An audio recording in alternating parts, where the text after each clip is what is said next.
Hello friends, હું છું Divya food કિચનમાં તમારું સ્વાગત છે।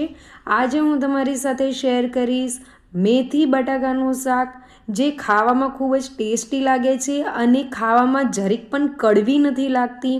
હવે શિયાળો સ્ટાર્ટ થઈ ગયો છે, તો શિયાળામાં લીલી જે ભાજી મળે છે મેથીની, એનું શાક ખાવાની બહુ જ મજા પડી જાય છે। ગરમ શાક જો તમને મળી જાય તો પછી વાત જ શું।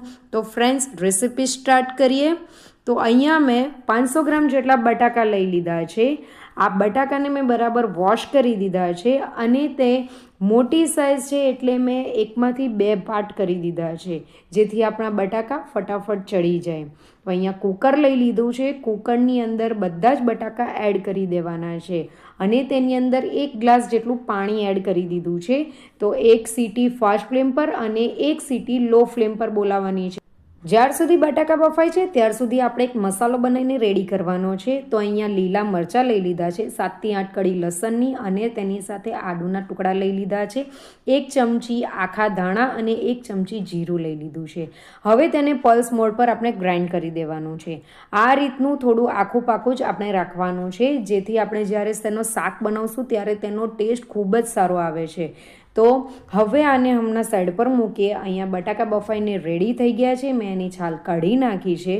તો હવે આ બટાકાને આપણે આ રીતે નાના પીસીસમાં કટ કરી દેવાના છે। તો બધા જ બટાકા આ રીતે આપણે નાના પીસીસમાં કટ કરી દેશું, જેથી આ શાક ફક્ત અને ફક્ત 5 જ મિનિટમાં રેડી થઈ જશે। બધા જ બટાકા મેં આ રીતે રેડી કરી દીધા છે। ત્યાર પછી અહીંયા મેં પેણી લઈ લીધી છે, તેની અંદર 4 ચમચી તેલ એડ કરી દેવાનું છે, 1/4 ચમચી જેટલી હિંગ એડ કરવાની છે, 1 ચમચી રાઈ એડ કરવાની છે।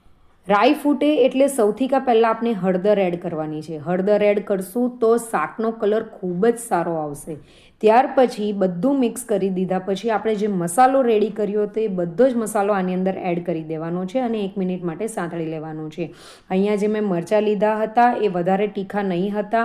જો તમારે વધારે તીખા હોય તો તમારે તે પ્રમાણે મસાલો એડ કરવાનો। ત્યાર પછી ધાણા પાવડર એડ કર્યું 1 ચમચી અને 1 ચમચી મીઠું એડ કરીને બધું બરાબર મિક્સ કરી દેવાનું છે। આ બધું સતળાઈ જાય એટલે તેની અંદર 1 ચમચી તલ એડ કર્યા છે। તલ વધારે કે ઓછા તમે એડ કરી શકો છો, તેને પણ મિક્સ કરી દેવાનું છે। ત્યાર પછી 1 કપ જેટલી મેથીની ભાજી આવે છે તે સમારીને એડ કરી દીધી છે। આને પણ હવે આપણે બરાબર મિક્સ કરી દેવાનું છે અને મેથીને વધારે ચડાવવાની નથી, આપણે ફક્ત મેથી આ રીતની ઓસાઈ જાય એટલી જ આપણે કરવાની છે અને મસાલા સાથે મિક્સ કરવાની છે। એ રીતની થઈ જાય એટલે તેની અંદર આપણે જે બાફેલા બટાકાને કટ કર્યા હતા તે એડ કરી દેવાના છે। ત્યાર પછી આ બધું જ બરાબર મિક્સ કરી દેવાનું છે અને તેને બરાબર કૂક કરી લેવાનું છે। બધું જ બરાબર કૂક થઈ જાય, બધું બરાબર મિક્સ થઈ જાય એટલે તેની અંદર કોથમીરના પાન એડ કરી દેવાના છે અને તેને પણ આપણે બરાબર મિક્સ કરી દેવાના છે। બધું બરાબર મિક્સ થઈ જાય એટલે શાકને આપણે ફક્ત 2 મિનિટ માટે કૂક કરવાનું છે। 2 મિનિટ કૂક કરશું એટલે આપણું શાક થઈ જશે।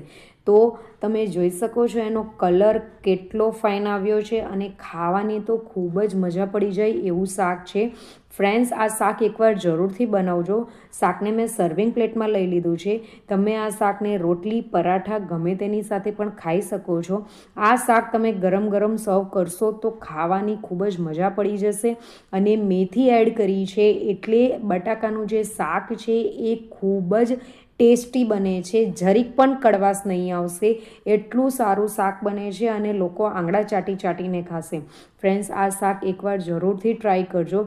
તો તમને મારી આજની મેથી બટાકાના શાકની રેસિપી ગમી હોય તો મારી રેસિપીને જરૂરથી લાઈક કરજો અને તમારા ગ્રુપમાં જરૂરથી શેર કરજો અને કમેન્ટ કરવાનું ભૂલશો નહીં। અને તમે આ વિડીયો ક્યાંથી જુઓ છો તે પણ મને જરૂરથી કમેન્ટ કરજો અને તમારે નેક્સ્ટ વિડીયો કયો જોવો છે તે પણ મને જરૂરથી કમેન્ટ કરજો।